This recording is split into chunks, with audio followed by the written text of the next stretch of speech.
Welcome back to Baseline Fresh. I'm AJ Supal.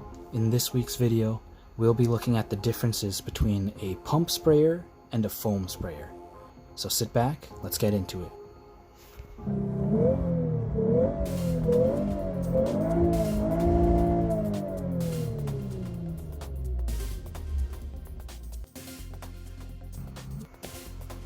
I have a few before clips. I cleaned 2 different rims and tires in this video. This Acura TL has been maintained by me every few months, so they're not like disaster detail level rims, but they still have quite a bit of road grime. Before we begin, please remember to hit that subscription button and the bell icon, and check me out on Instagram and Reddit. I answer a lot of questions on Reddit, and I always give tips and advice on my posts, so be sure to give me a visit on there. Starting off, you can see I have this orange pump sprayer. It holds 2 liters worth of product. You pump the top to pressurize the inner chamber, and then the water under pressure comes out as a nice fan-like spray, and it lets you cover a wide area. It gives you efficient use of your product, whatever you've mixed inside, and because it holds so much liquid, you don't really have to refill it as often as a regular spray bottle. Inside my orange pump sprayer, I have filled a little bit of Meguiar's Gold Class with a couple capfuls of APC. This is perfectly safe for these factory OE rims. It won't do any damage. It will just break down whatever road grime and tar there is on these wheels. I have here 2 pictures. One is an IK foam sprayer, one of the most common ones that detailers might use, and then the other one is the orange bodied pump sprayer. In general, these 2 products do the exact same thing. The pump sprayer pressurizes and sprays out in a fan pattern, and the foam sprayer pressurizes and sprays out in a fan pattern. The only really big difference is the foam sprayer creates a thick shaving cream-like bubbles that can stick onto the surface and dwell there. It doesn't make you more efficient, and it doesn't make the product any stronger by turning it into foam.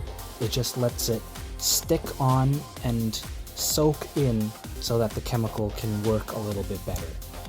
As you can see from my orange pump sprayer that I'm using here, as soon as I spray on the water, it's all just dripping off and gravity is pulling it down.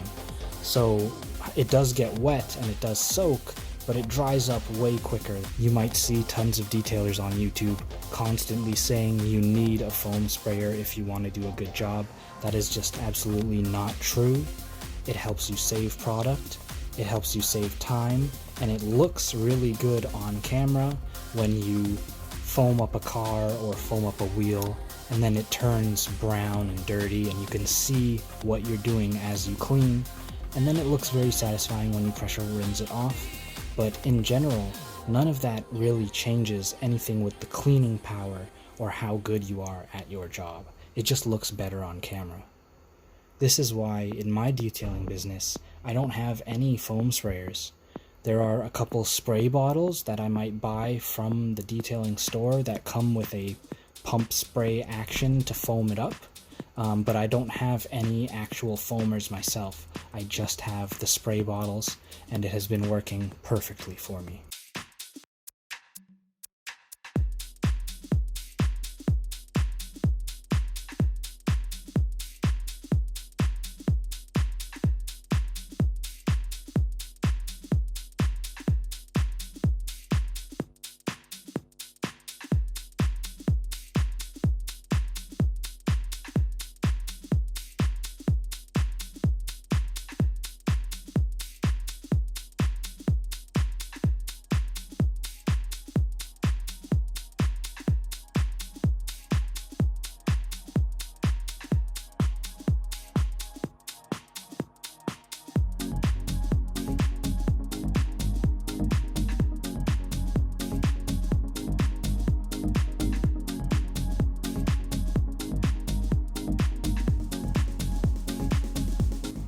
If you like what you saw today, please remember to leave a like and subscribe. Thanks for watching. This has been Baseline Fresh.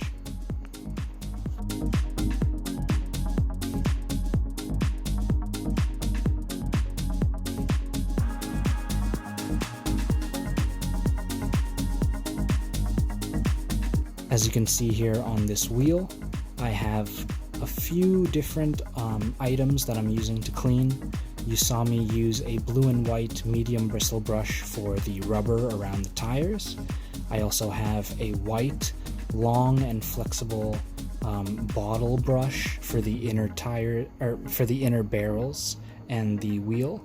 And then for the face of the rim, I have just a nice short knit microfiber. I just hold it in my hands and I use my fingers to maneuver around all the spokes and around the face of the wheel, inside near the lug nuts. Since we're working outside, it's generally advised that you spray your product every couple minutes to stop it from drying on the surface. Just keep the general area moist and keep everything nice and wet so nothing dries on you and leaves potential staining behind. So apply your APC, let it dwell, and then go into the various parts and scrub them all, then give it a quick rinse down, and if you see any other spots left over, you can hit it back with another round of scrubbing. In this case, I'm not even using a pressure washer. I'm just using a regular garden hose with a fan setting on the nozzle. It gives enough pressure, and in this case I'm just really using the power of the chemicals and the scrubbing to get a lot of that off. I don't really need the pressure from the water to get any of that grime off.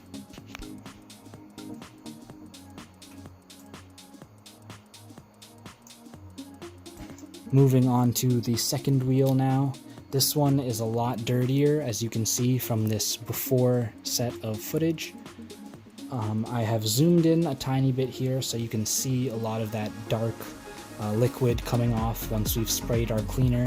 It's super satisfying seeing all of this nasty water and mixture just drip off. You can tell that we are making a giant difference.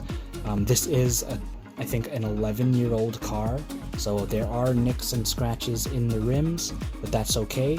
As long as it looks clean and fresh, people will still give you respect. A beat-up, dirty rim looks a lot worse than a beat-up, newer, clean rim.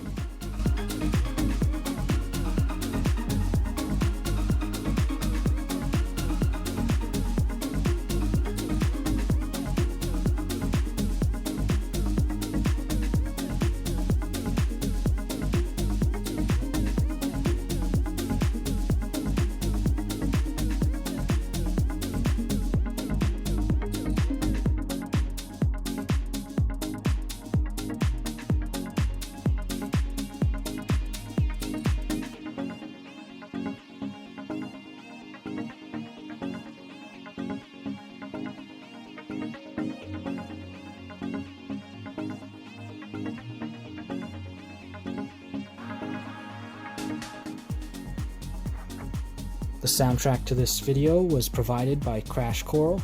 Check him out on SoundCloud.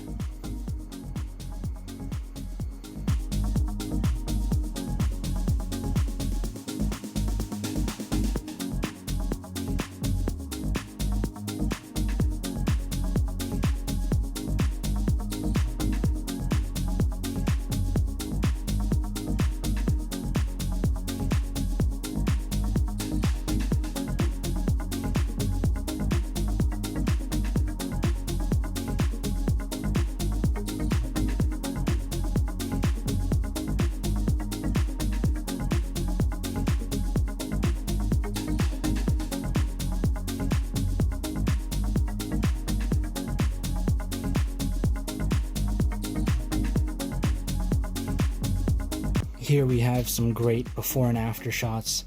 You can really see the difference when you put it side by side like this. Even though this is an older style rim, it's still definitely worth it to keep it clean. Thanks for watching, guys. I hope you learned something today. This has been Baseline Fresh.